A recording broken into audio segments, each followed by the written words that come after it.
Salut tout le monde, c'est Jérémy. Si vous trouvez que tous les smartphones se ressemblent dernièrement, ce Realme GT Neo 3T édition Dragon Ball Z vous intéressera peut-être, car là c'est vraiment difficile de le confondre avec un autre.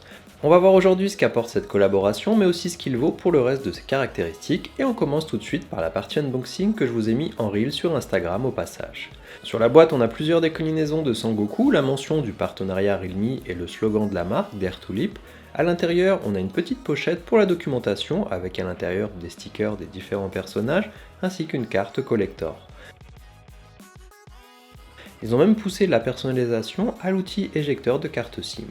On retrouve ensuite la coque en plastique souple plus classique, un câble USB vers USB-C et un chargeur de 80 watts.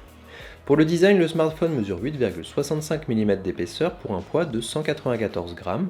On retrouve les couleurs du manga avec la couleur orange au dos du téléphone et le bleu sur le côté et les bords.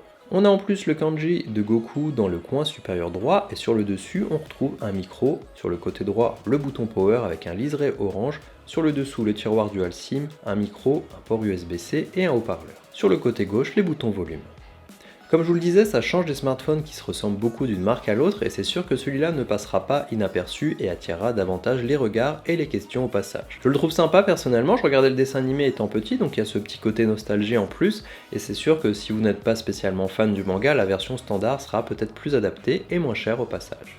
On évitera aussi d'utiliser la coque de protection pour éviter de perdre l'intérêt de la collaboration, mais comme vous le voyez, la collaboration ne s'arrête pas au design car on a aussi 3 fonds d'écran autour de Sangoku avec ses différentes versions.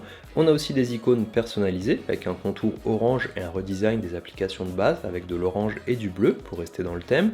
Et bien entendu, si vous n'êtes pas trop fan de ces icônes, rien n'empêche de repasser sur quelque chose de plus classique. Pour le reste des petites touches, nous avons aussi une icône de charge rapide retravaillée et enfin une animation Dragon Ball quand on active le mode GT. Alors c'est sympa, on n'a pas que le design extérieur qui profite des petites touches en plus. Pour l'écran, le téléphone dispose d'un écran AMOLED de 6 pouces 62, Full HD+, avec un taux de rafraîchissement de 120 Hz, la luminosité maximale monte jusqu'à 1300 nits et le taux d'échantillonnage tactile est de 360 Hz. Les espaces colorimétriques sont respectés, on profite du contraste et des couleurs de l'AMOLED.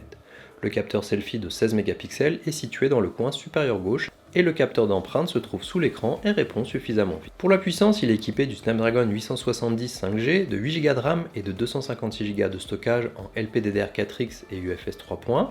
Il dispose de la 5G, du NFC, du Bluetooth 5.2. Pour le système, c'est du Realme UI 3.0 avec Android 12 et on peut aussi augmenter la RAM virtuelle entre 2, 4 et 5 Go. Pour les benchmarks, j'ai obtenu 713 323 sur Antutu, 13 225 sur PCMark, 999 et 2619 sur Geekbench et 4264 avec un FPS moyen de 25 sur 3D Mark qui se concentre plus sur la partie graphique. J'ai aussi lancé un test plus poussé qui relance le même test une vingtaine de fois et pour la stabilité elle est très bonne car proche des 100%, c'est bien mieux que sur les processeurs plus récents qui sont souvent plus proches des 80% voire moins que ça. On dispose donc d'un processeur datant de l'année dernière, c'est d'ailleurs les mêmes caractéristiques que le Realme GT Neo 2, alors ça fonctionne bien au quotidien, on peut même jouer à certains jeux en baissant un petit peu les caractéristiques, mais pour plus de puissance il faudra plutôt se tourner vers le Realme GT Neo 3 que je vous ai présenté, que je vous remets en description. Pour la partie audio, pas de port jack mais bien de la stéréo, on notera juste que le haut-parleur du bas est plus fort que celui du haut. Pour l'autonomie, le smartphone dispose d'une batterie de 5000 mAh et d'une recharge rapide de 80 watts. C'est la seule différence a priori avec le Realme GT Neo 2 d'ailleurs, qui lui avait une recharge de 65 watts. Pour l'autonomie, j'ai utilisé l'application PCMark pour passer la batterie de 100 à 20% et il a tenu 16h50. Ça permettra donc de l'utiliser pendant pratiquement 2 jours sans problème. Et pour la recharge, il faut compter 30 minutes environ, ce qui est très rapide.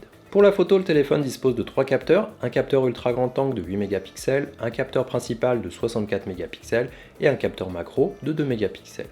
Comme souvent sur cette gamme de prix, le capteur ultra grand angle manque un peu de détails quand le capteur principal s'en sortira bien quand les conditions de luminosité sont bonnes. Vous pouvez le voir sur les différents exemples, les couleurs sont belles et ça va très bien pour faire des photos destinées aux réseaux sociaux ou pour des souvenirs tant qu'on utilise le capteur principal. Le capteur selfie lui aussi manque un petit peu de détails et ça sera de même pour le capteur macro. Voici un exemple de ce que donne la qualité de la caméra selfie. Donc ici on pourra filmer en Full HD maximum à 30 fps, pas de 4K sur ce capteur selfie. Comme vous le voyez, si je me déplace, la stabilisation fonctionne plus ou moins bien, mais ça permet quand même de se filmer en se déplaçant si besoin. Voici maintenant la même chose cette fois avec la caméra principale. Donc ici on pourra filmer par contre en 4K, 30 ou 60 fps. Mais comme vous le voyez, ça fonctionne plutôt bien si vous voulez avoir quelque chose d'assez stable et pouvoir avoir de meilleures résolutions que sur le capteur selfie. Alors nous voici dans l'application photo. Je vais vous montrer un petit peu les différents menus qu'on va pouvoir avoir. Donc ici on est sur le mode photo. On a de l'ultra grand angle, le capteur principal et du zoom numérique x2. Si on va dans la partie vidéo, on va ici pouvoir régler si on souhaite filmer en 4K, en Full HD ou en 720p. Donc sur le capteur principal, on peut faire de la 4K et sur le capteur ultra grand angle, par contre, ça sera limité à de la Full HD. Ici on a aussi les options pour le capteur principal, parce qu'on va pouvoir filmer en 4K en 30 ou 60 fps. On a ici un mode rue, donc qui va vous permettre normalement de faire des clichés qui seront beaucoup plus rapides à se faire pour tout ce qui est justement dans la rue, si on a une voiture qui passe ou quelqu'un qui marche ou quelque chose comme ça, pour éviter d'avoir trop de flou. Je vous mets aussi quelques exemples pour que vous puissiez voir un petit peu la différence. Alors j'ai pas vu une grande différence par rapport au fait de prendre la photo directement avec le mode normal, mais vous me direz ce que vous en pensez. On a un mode nuit qui est disponible sur les différents capteurs, à la fois l'ultra grand angle, le grand angle et même en zoom x2. Ici on a le mode portrait qui va permettre de régler le flou d'arrière-plan en fonction de ce qu'on veut.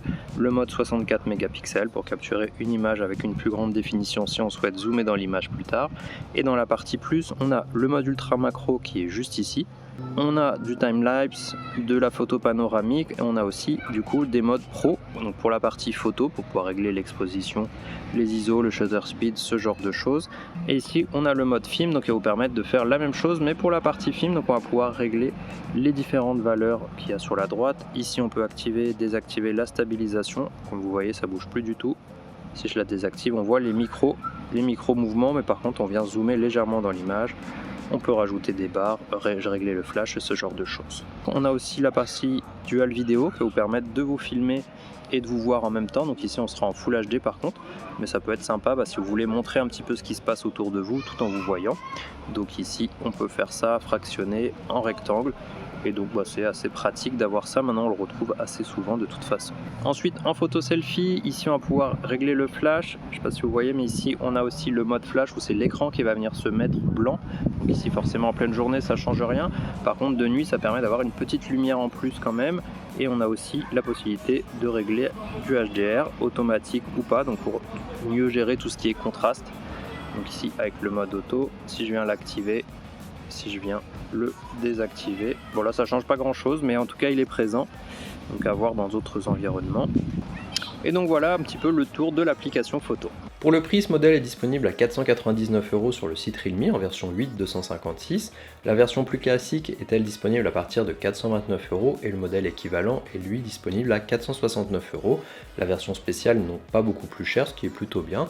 Par rapport à l'ancien modèle, le Realme GT Neo 2, comme dit avant, les caractéristiques sont très proches et si on trouve une promotion sur cet ancien modèle, on profitera des mêmes performances pour moins cher, ce qui est forcément plus intéressant. Pour conclure sur ce smartphone, pour un fan de DBZ c'est top, pour quelqu'un qui est moins intéressé par le manga, la version classique peut être un petit peu plus intéressante en comparant avec l'ancien modèle, sachant qu'il reste suffisamment performant pour cette année, mais qu'on aurait pu aimer avoir une amélioration des caractéristiques. Pourquoi pas aussi le comparer aux autres modèles Realme qui se rapprochent de ce prix, j'en vous en ai présenté pas mal sur la chaîne, donc n'hésitez pas à aller y faire un tour. Et dites-moi aussi ce que vous pensez de cette version spéciale, est-ce que c'est quelque chose qui peut vous intéresser ou pas, donc dites-moi ça en commentaire et on se voit très bientôt.